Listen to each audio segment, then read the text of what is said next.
Rich Man by aespa reflects South Korea across its social and political realms. When you watch the video, you'll probably find yourself confused at first, and that's completely understandable. On the one hand, many people are not really aware of South Korea's political realities. On the other hand, Rich Man sounds like a typical K-pop track, and you'd be absolutely right about that. But let's set the sound aside and focus purely on the lyrics. Rich Man is an undeniable anthem of empowerment. Independence and self-confidence stand at the core of the song on an emancipatory level. That being said, I'm not claiming South Korea to be a symbol of feminism. What's really at stake here is the dynamic between societal and social structures on the one hand, and the economic system on the other. The feminist message of the song is clear and revolves around two fundamental axes. It champions empowerment by emphasizing equality and self-determination, that women deserve the equal standing and socially value as men, while also underscoring that self-worth cannot be quantified or measured by capitalist convention metrics or economic standards of success. This balance is crucial because although Rich Man promotes progressive values, it simultaneously celebrates material achievements. In other words, while the song champions emancipatory self-worth and equality, success is still framed through consumption and material accomplishments. There is no critical reflection on capitalist structures. The lyrics offer only superficial, almost cliché-like nods, without engaging in deeper meta-premise. Self-worth is conceived here primarily as individual, emancipatory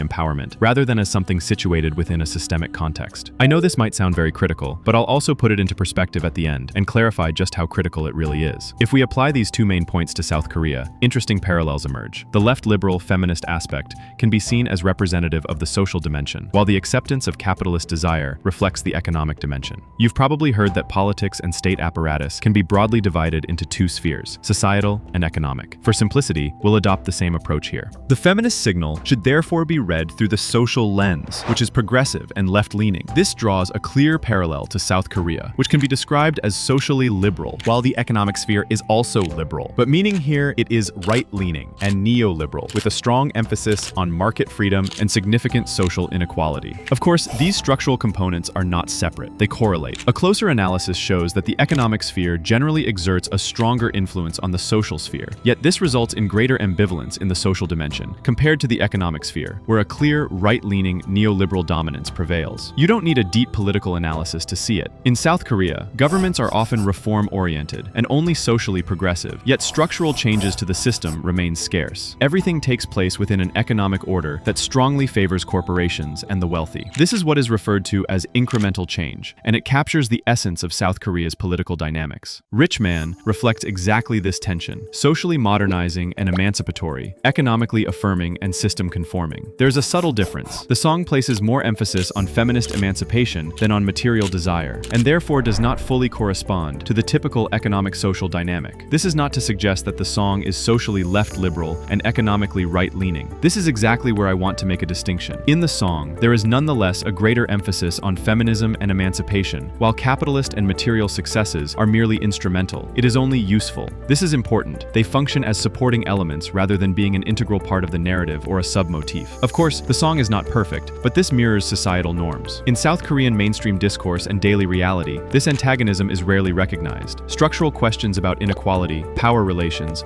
or class hierarchies are often ignored, and neoliberal propaganda frequently legitimizes unfairness and immoral dynamics, which society then accepts. In this sense, the song reflects the perspective of a typical left-liberal listener, well-intentioned, progressive, genuinely wishing for the best, but lacking deeper insight into politics or economics.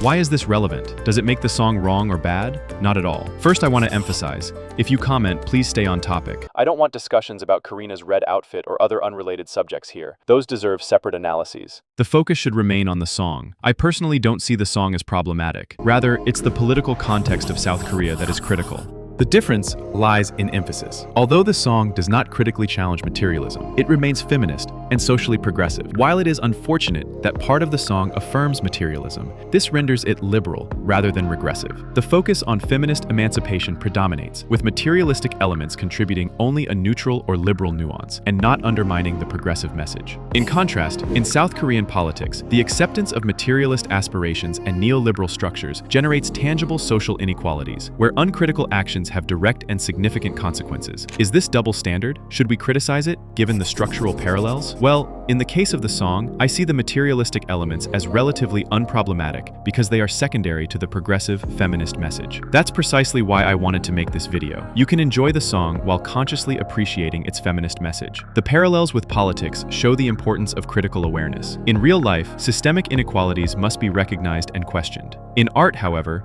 works can be appreciated with nuance, understanding the song's meta-premise. Even if problematic desires exist, the core message remains positive and progressive. This can inspire, especially young women, and cultivate political awareness, or at least serve as a first progressive step within a liberal framework, which often acts as a bridge toward deeper social transformation. 까르보나라